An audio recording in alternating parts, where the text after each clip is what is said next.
ನೋಡಿ, ನಾನು ಭಾಳ ಸ್ಪಷ್ಟವಾಗಿ ತಮ್ಮ ಮುಂದೆ ಹೇಳಿದ್ದೀನಿ. ನಾನು 135 ಜನ ಇದ್ದಾಗ ಪ್ರಾದೇಶಿಕ ಪ್ರಾತಿನಿಧ್ಯತೆ ಅಥವಾ ಸಾಮಾಜಿಕ ನ್ಯಾಯ ಕೊಡೋದು ಭಾಳ ಕಷ್ಟದ ಕೆಲಸ. ಅದರಲ್ಲೂ ಕೂಡ ಒಂದು ಪ್ರಾಮಾಣಿಕ ಪ್ರಯತ್ನ ನಮ್ಮ ವರಿಷ್ಠರಿಂದ ಆಗಿದೆ. ಈಗ ಅದರಲ್ಲಿ ಎಲ್ಲರಿಗೂ ಕೂಡ ಸಮಾಧಾನ ಮಾಡಲಿಕ್ಕೆ ಆಗೋದಿಲ್ಲ.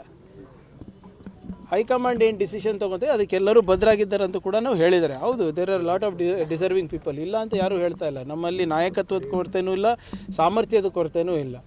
ಕಷ್ಟ ಏನಪ್ಪ ಅಂದರೆ ಬರೀ 15% ಅವ್ರಿಗೆ ಮಾಡ್ಬೋದು ನಾವು. 224ನಲ್ಲಿ ಬರೀ 15%ಗೆ ಮಾಡ್ಬೋದು, 33 ಜನಕ್ಕೆ ಮಾಡ್ಬೋದು ನಾವು. ಸೊ ಸ್ವಲ್ಪ ಸಹಜವಾಗಿ ಕಷ್ಟ ಅಲ್ಲ. 135 ಇದ್ದಾಗ 35 ಜನಕ್ಕೆ ಮಾಡು ಅಂದರೆ ಯಾರಿಗೆ ಬಿಡೋದು, ಯಾರಿಗೆ ಹಿಡಿಯೋದು ಹೇಳಿ? ಅದು ಅವ್ರು ಚರ್ಚೆ ಮಾಡಿರ್ತಾರಲ್ಲ ನೋಡಿ.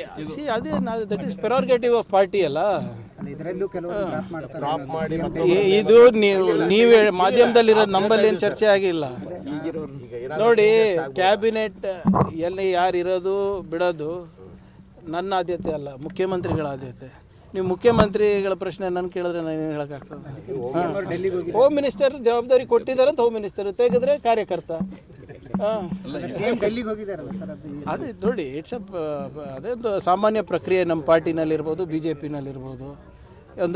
ಒಂದು ಆಯ್ಕೆ ಪಟ್ಟಿ ಆದಮೇಲೆ ಹೋಗಿ ಹೈಕಮಾಂಡ್ ಅವರಿಗೆ ತೋರಿಸಿ ಅವ್ರದ್ದು ಏನಾದರೂ ಸಲಹೆ ಇದ್ದರೆ ಪಡೆದು ಬರೋದು. ಅದರಲ್ಲಿ ತಪ್ಪೇನಿದೆ?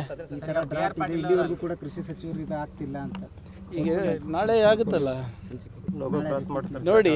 ನಾನು ಹೇಳ್ದಂಗೆ ಎಲ್ಲ ಜಿಲ್ಲಾ ಉಸ್ತುವಾರಿಗಳು ಇದ್ದಾರೆ. ಇದಕ್ಕೋಸ್ಕರ ವಿಶೇಷವಾಗಿ ನೇಮಕ ಮಾಡಿದ್ದಾರೆ ಮುಖ್ಯಮಂತ್ರಿಗಳು. ಯಾವುದೇ ರೀತಿಯಾದಂಥ ತೊಂದರೆ ಆಗಬಾರ್ದಂತ ತಾನೇ ಮಾಡಿರೋದು. ಈಗ ನೀವೇನೇ ಹೇಳ್ಬೋದು, ಒಂದು ಮಾತ್ರ ಒಪ್ಪಬೇಕಾಗ್ತದೆ. ಕಳೆದ 2-3 ವರ್ಷದಲ್ಲಿ ಹಿಂದೆ ಕಾಣದಷ್ಟು ನಮಗೆ ಪರಿಹಾರ ರೈತರಿಗೆ ನಾವು ತಂದು ಕೊಟ್ಟಿದ್ದೀವಿ ನಮ್ಮ ಜಿಲ್ಲೆಯಲ್ಲಿ ಮತ್ತು ನಮ್ಮ ರಾಜ್ಯದಲ್ಲಿ.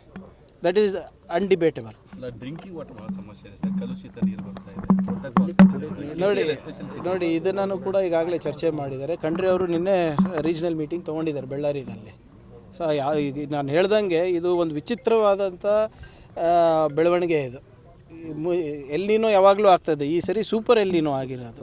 ಸೊ ಇದು ಬರೇ ನಮ್ಮ ಕಲಬುರಗಿಗೆ ಅಥವಾ ರಾಜ್ಯಕ್ಕೆ ಸೀಮಿತ ಅಲ್ಲ, ಇಡೀ ದೇಶಕ್ಕೂ ಆಗ್ತದೆ. ಮತ್ತು ಹಲವಾರು ಬೇರೆ ಬೇರೆ ದೇಶಗಳಲ್ಲೂ ಕೂಡ ಈ ಸಮಸ್ಯೆ ಉದ್ಭವಿಸ್ತದೆ. ನಾನು ಹೇಳ್ದನಲ್ಲ, ಬರೀ ಇದು ಜೂನ್ ಜುಲೈದು ಅಷ್ಟೇ ಅಲ್ಲ ಸಮಸ್ಯೆ. ಮುಂದಿನ ಜೂನ್ ಜುಲೈ ತನಕ ನಾವು ಕಾಪಾಡ್ಕೊಂಡಿರ್ಬೇಕಾಗ್ತದೆ ನಮ್ಮ ಮೂಲಗಳನ್ನು, ಜಲಮೂಲಗಳನ್ನು. ಸೊ ಅದಕ್ಕೂ ಕೂಡ ಒಂದು ವಿಶೇಷವಾದಂಥ ಆದ್ಯತೆಯನ್ನು ನಾವು ನೀಡಿದ್ದೇವೆ. ಈಗಾಗಲೇ 1 ಕೋಟಿ ಪ್ರತಿ ತಾಲೂಕು ಕೂಡ ಕುಡಿಯೋ ನೀರಿಗೆ ಕೊಟ್ಟಿದ್ದೇವೆ.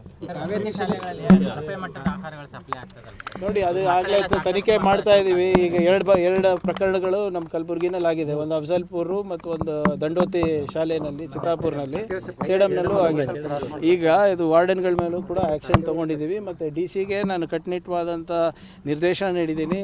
ಜಿಲ್ಲಾ ಮಟ್ಟದ ಅಧಿಕಾರಿಗಳು ಹೋಗಿ ಸರ್ಪ್ರೈಸ್ ವಿಸಿಟ್ ಮಾಡಬೇಕಾಗ್ತದೆ ಎಲ್ಲ ಕಡೆ ಅಂತ ಈಗಾಗಲೇ 4-5 ಕಡೆ ಮಾಡಿದ್ದಾರೆ. ಸ್ವಲ್ಪ ಇದನ್ನು ಹೆಚ್ಚು ರೀತಿಯಾಗಿ JDಗಳು ನೋಡ್ಕೋಬೇಕು. ಅವರಿಗೂ ಇವತ್ತು ಕರೆಸಿದ್ದೀನಿ ನಾನು. Thank you.